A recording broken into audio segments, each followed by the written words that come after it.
Al, can you share with us a story? I'm sure you've dealt with your leadership challenges over the years. Do you have any good stories for us? Something that really challenged you as a leader? Yeah. So I was thinking about some, I don't know, funny stories, some good stories, but I think I got a couple of things that may help to make a point, right? So we talked about what I think is foundational leadership principles, and then the art of leadership, and how things can be learned both kind of in an institutional setting and what can only be learned through experience. I think one of the hardest things to learn that takes time over experience is how to find the right balance of being a leader, of focusing either on the here and now or focusing on the future, and also focusing on the individual or the organization. Okay. And it takes time time being a leader to find out where on those sliding scales you need to be given a certain set of circumstances, given a certain environment, given a certain position. So, Second Lieutenant Mategrano,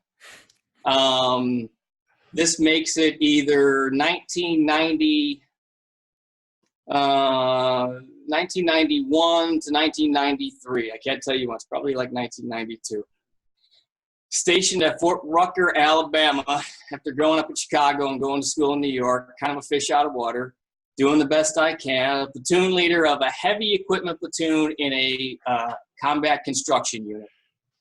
So me and my platoon get deployed to the National Training Center, which is at Fort Irwin, California.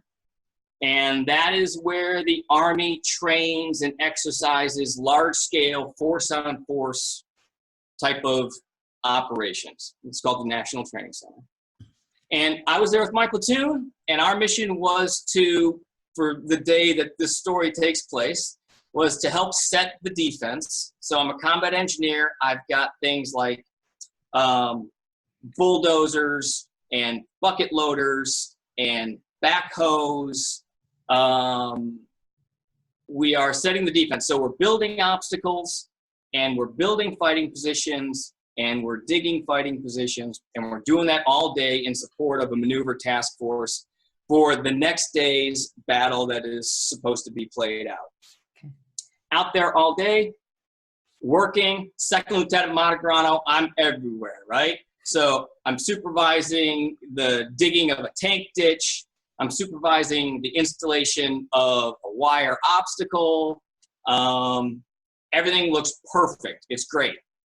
Up until about 1900, when the sun goes down. Our time, right? 7 p.m., right? So the sun goes down, the moon is not up, and it is pitch black. Second Lieutenant Mategrano has a map and a compass. You can't turn on your headlights.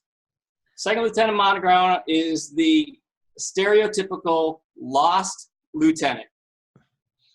I drug my platoon for the next 6 hours around the desert with heavy equipment and tractor trailers and jeeps, trying to find our logistics support area where I was supposed to return. So eventually my boss gave up on me, sent somebody out to find me.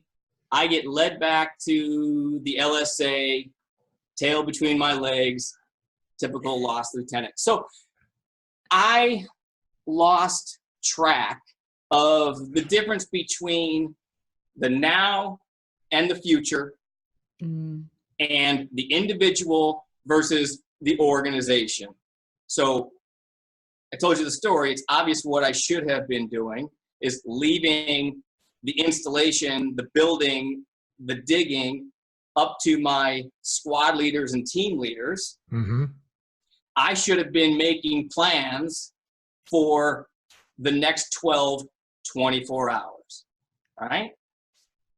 So fast forward to 2000 and I think it was 2006.